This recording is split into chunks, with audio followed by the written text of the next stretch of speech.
Assalamualaikum warahmatullahi wabarakatuh. Alhamdulillahirabbil alamin, bersyukur kepada Allah. Allahumma sholli ala sayyidina Muhammad, bersalawat kepada Nabi Agung Nabi besar Muhammad sallallahu alaihi wasallam. Alhamdulillah berjumpa lagi di channel YouTube Lutfi Info dan YouTube Berpejuang, dan ahlan wa sahlan juga Benteng Akidah yang berapa hari lalu, kurang lebih hampir 5 hari itu entah nggak tahu kemana kan, tapi yang penting alhamdulillah sudah kembali lagi gitu. Alhamdulillah kali ini Ana berada di Jember, tepatnya di Pondok Pesantren Al Jalil 2. Yang kedua kalinya Ana datang ke sini, eh, langsung bertemu dengan pengasuhnya, ya guru Ana juga, insya Allah teman-teman seperjuangan tahu dengan beliau, yaitu Gus Fahim. Monggo Gus, yang ahlan wasalanya Gus. Masya Allah, Alhamdulillah, jazakumullah khairan. Assalamualaikum warahmatullahi wabarakatuh. Hari ini kita bersama kembali didatangi, ya, beliau berkunjung ke sini. Terima kasih, jazakumullah khairan. Kemudian yang kedua, ucapan terima kasih kepada dukungannya, ya, sahabat yang mendukung, mendoakan dan juga mensupport. Kemudian yang membantu dari kemarin juga, bagaimana Benteng Akidah sempat koma, sempat koma dan sekarang baru siuman, baru alhamdulillah sudah selesai. Kita tinggal menyempurnakan ini sambil lalu ngisi waktu untuk reparasi dan juga recovery. Kita sambil lalu ngobrol dengan Mas Lutfi, Masya Allah, jazakumullah. Mohon maaf ini tempatnya berantakan apa adanya, karena memang sepertinya kerja bakti dari kemarin-kemarinnya. Masya Allah. Gus, bisa diceritakan Gus, awal pertama kali kok bisa hilang itu gimana Gus? Ada yang mengatakan bahwasanya apa sudah disembunyikan akunnya karena cari aman gitu, juga ada Gus yang bertanya ke Lutfi juga. Oh gitu. Iya. Monggo langsung dijawab langsung oleh Gus Fahim. Nih. Baik. Monggo Gus. Gini, kita punya akun itu dari beberapa tahun yang lalu, tapi akun ini nggak dipakai. Nah, baru beberapa waktu 2 atau 3 tahun yang lalu baru kita punya inisiatif untuk menggunakannya. Nah, sudah singkat cerita, sejak kita bicara dari mulai Facebook, itu berkali-kali dimatikan Facebooknya. Jadi entah apa istilahnya, di banned, bikin lagi dengan nama El Maghotchi, kemudian diserang lagi, habis lagi, dilaporkan dan sebagainya. Nah, akhirnya kita beralih ke YouTube. Sama juga di YouTube, hampir setiap hari, mungkin kalau tiap hari tidak, hampir mungkin setiap hari, dan intinya setiap bulan nggak ada yang kosong. Jadi di email itu ada laporan upaya masuk, upaya login dari mana. Kita lihat dari Jawa Barat, kita lihat bahkan kadang dari luar negeri. Dan yang terakhir ini kita lihat login dari Kalimantan dan lain sebagainya, kurang lebih begitulah. Jadi kesimpulannya dari dulu hampir tiap hari ya memang begitu. Banyak orang yang berusaha mencuri, terutama ketika kita sedang membahas sesuatu yang rame. Itu banyak yang masuk. Allah alam itu siapa, Allah alam. Dan Jumat kemarin kita menggunakan akun itu. Lama memang kita dari kesibukan yang ada, kita gunakan akun lagi, kita mau buka ternyata sudah tidak ketemu. Sudah logout dan sudah tidak ketemu. Begitu ceritanya, dan alhamdulillah sekarang sudah bisa kita kembalikan kembali. Masya Allah, berkat dukungannya master saya punya master dan dukungannya teman-teman semuanya, kemudian dukungannya juga dari kampung YouTuber, Masya Allah, Ustadz Imam di situ juga, dan semuanya mendukung bahwa ini channel harus kembali seperti itu. Jazakumullah. Begitu ceritanya, jadi nggak disembunyikan, nggak ada yang disembunyikan seperti itu, Mas. Alhamdulillah, jadi seperti itu teman-teman yang bertanya kepada Ana pribadi maupun ada yang mau WhatsApp. Itulah jawaban daripada Gus Fahim. Tidak ada kata letih, lelah dalam perjuangan, tidak. Gitu. Yang penting dalam perjuangan bukan untuk menunjukkan kemenangan, yang penting tetap istiqomah, itu yang paling penting. Jadi Gus, ini berapa hari yang lalu kan sempat jenengan membahas tentang Hyang Weldo. Ya. Itu kan di video itu jenengan mengatakan bahwasanya dapat video, tunjukkan video yang di saat Hyang Weldo bersama Mbah Nun dari Malang. Ya, tepatnya Lutfi sendiri. Yeah. Lutfi ngirim ke jenengan kan. Ada yang bertanya seperti ini, Gus. Bang, itu kenapa antum kok berbeda jalannya dengan Gus Nur? Kok malah menyerang Cak Nun atau Mbah Nun? Padahal di video itu sudah sangat jelas beliau mengatakan bahwasanya, coba teman-teman tonton secara detailnya. Ini bukan soal Weldonya mau berpakaian, kalau anak pribadi mau berpakaian apapun, mau diundang siapapun, walaupun sekarang diundang oleh Mbah Nun, itu nggak jadi masalah. Tapi latar belakangnya beliau sendiri, yang Weldo sendiri, yaitu merendahkan agama, menista agama. Apalagi ya banyak teman-teman dari YouTuber menanggapinya itu. Jadi kalau jenengan sendiri bagaimana, Gus? Bahwasanya mengatakan ya Mbah Nun tuh bukan ulama gitu katanya kan. Itu sempat jadi pertanyaan, Gus. Monggo, Gus. Baik. Jadi kata-kata ulama itu adalah jamak dari alim. Artinya orang yang tahu. Jadi kalau kita katakan bahwa Cak Nun itu bukan ulama, dalam artian bukan ulama yang ahli di bidang agama. Sebagaimana mungkin yang spesifik, misalkan contoh, ambillah yang paling mudah, paling gampang. Ada Habib Taufik, ya para habaib yang alim-alim itu. Kemudian ada Buya Yahya, beliau alim, artinya persoalan agama apapun ditanyakan. Ya, meskipun juga tidak ada yang misalkan mentok ilmunya. Nah, kalau saya melihat Cak Nun itu ya ulama, tapi di bidangnya apa bidangnya? Bidang kebudayaan. Seperti itu yang saya maksud, bukan ulama yang alim soal fikih, soal dan lain sebagainya. Satu.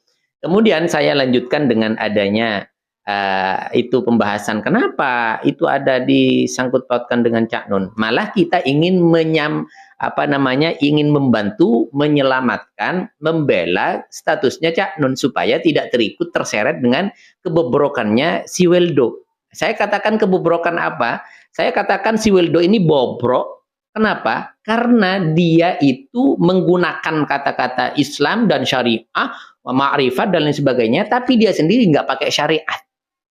Bobrok ini, bobrok. Jadi kalau boleh saya katakan, maka saya ingin menyelamatkan Cak Nun ini supaya tidak ternodai dengan hadirnya si Weldo ini ke majelisnya Cak Nun. Begitu. Jadi kesimpulannya kalau misalkan ada orang yang nanti, oh Weldo ini benar, buktinya Cak Nun biarkan. Dia Weldo bicara soal agama, soal makrifat. Ke Cak Nun buktinya ditanggepin atau dipersilahkan, dikasih panggung.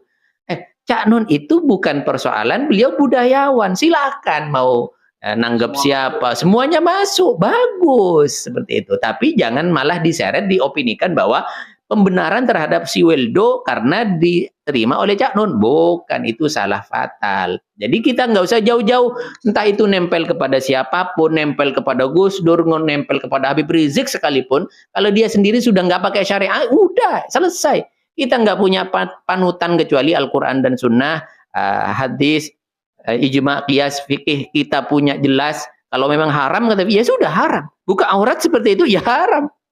Nah, di dalam kita berkaca, kita sudah ada tuntunannya. Misalkan kita bisa melihat orang ini faqih atau tidak.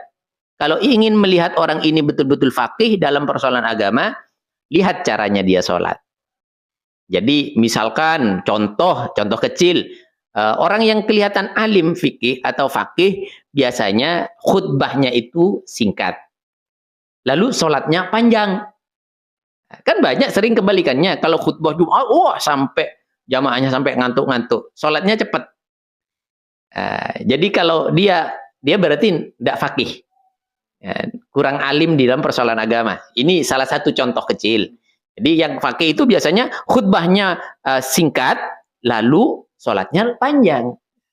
Itu contoh. Misal lagi orang yang alim, pinter baca kitab misalkan.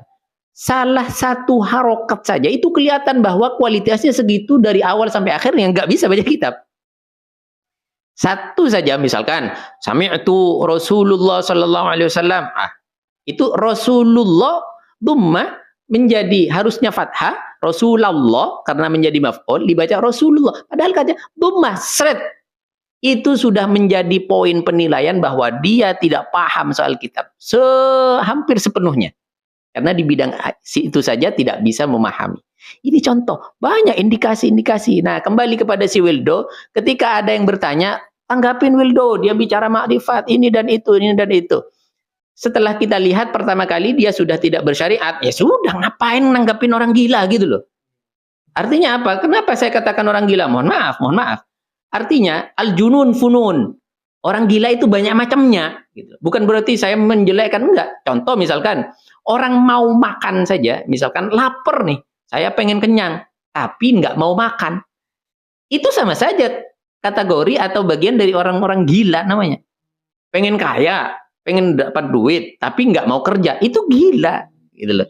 Dia bicara makrifat, tapi enggak pakai syariat, itu gila.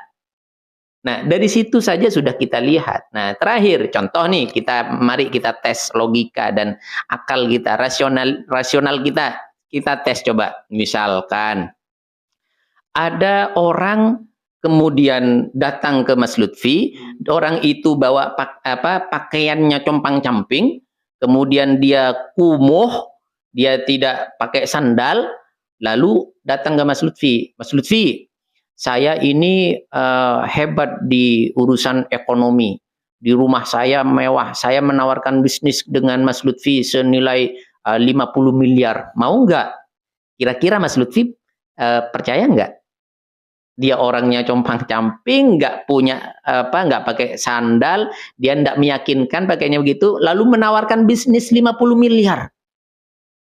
Kalau secara syariat meragukan sekali. Iya. Penampilannya. Secara logika saja, kalau memang nawarin bisnis, ya prestislah dijaga. Seperti itu. Meskipun tidak mewah, paling tidak sederhana dan menghormati dengan orang. Nah, ini kita main logika dan jawabannya insya Allah sudah lengkap semuanya. Wallahu a'lam kalau masih dianggap kurang. Begitu. Alhamdulillah, jadi seperti itu jawaban dan tanggapan daripada Gus Fahim. Insya Allah teman-teman paham apa yang beliau sampaikan. Itu detail sekali, ini lebih detail lagi penjelasannya. Jadi Gus, penutup ini mengenai taklid buta Gus. Dari zaman saat ini kan, walaupun kita misalnya ada seseorang punya guru, punya panutan, di saat itu namanya manusia kan tidak luput daripada kesalahan Gus dan kekurangan. Pasti ada pleset dikit lah. Itu bagaimana caranya mencari pembenaran seorang muridnya Gus, untuk menutupi bahwasanya guru saya nggak salah. Gitu. Jadi bagaimana Gus mengenai taklid buta ini? Kembali lagi kepada persoalan agama ya. Kalau misalkan kita mau taklid buta, selain persoalan akidah, itu tidak masalah. Artinya, pokoknya gimana pun amaliyah guru saya, pokoknya itu benar. Misalkan, amaliyahnya apa? Zikiran.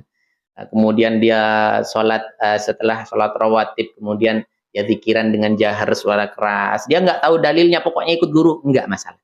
Tapi kalau persoalan agama yang sifatnya itu adalah usul, adalah akar, adalah akidah, itu hati-hati. Jadi kembali lagi, maka perlu belajar kepada ulama, perlu mengaji supaya dia selamat. Gitu. Kalau tidak, dia akan terombang-ambing hidupnya. Jadi akidah itu sesuatu yang tidak boleh ditawar apapun saja, siapapun, orang tua pun yang ngomong itu kalau misalkan tidak sesuai, tidak sesuai. Guru sekalipun tidak sesuai. Al-haqqu ma nahnu alaihi wal batilu ma alaihi khusumuna. Dalam Al-Ashbah wan Nadhair disampaikan bahwasanya yang kalau soal akidah itu yang benar ya yang kita pegang aja. Kita pegang dari mana? Dari Al-Qur'an dan Sunnah. Wal batilu ma alaihi khusumuna. Nah, yang tidak sama dengan kita ya itu batil. Entah datangnya dari jenderal, entah dari Habib, entah siapa, itu tidak peduli. Maka hati-hati kepada yang suka dengan taklid buta, paling tidak ngaji dulu dah ya. Mana yang boleh diikuti, mana yang harus betul-betul punya prinsip. Seperti itu. Terus ditutup dengan doa langsung Gus. Oh begitu ya, Masya Allah.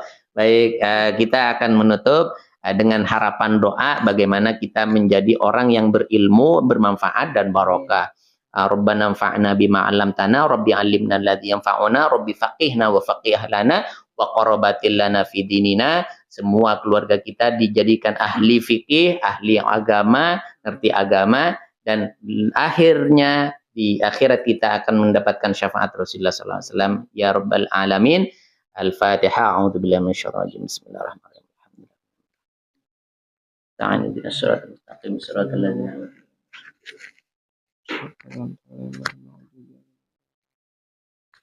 Cukup sekian dari Ana pribadi, insya Allah video yang barusan kita buat ini, apa yang disampaikan oleh beliau langsung Gus Fahim, mudah-mudahan bermanfaat untuk saya pribadi dan teman-teman siapapun yang melihat dan yang menonton ini, yang pro maupun yang kontra. Ilaliko fi amalillah. Assalamualaikum warahmatullahi wabarakatuh.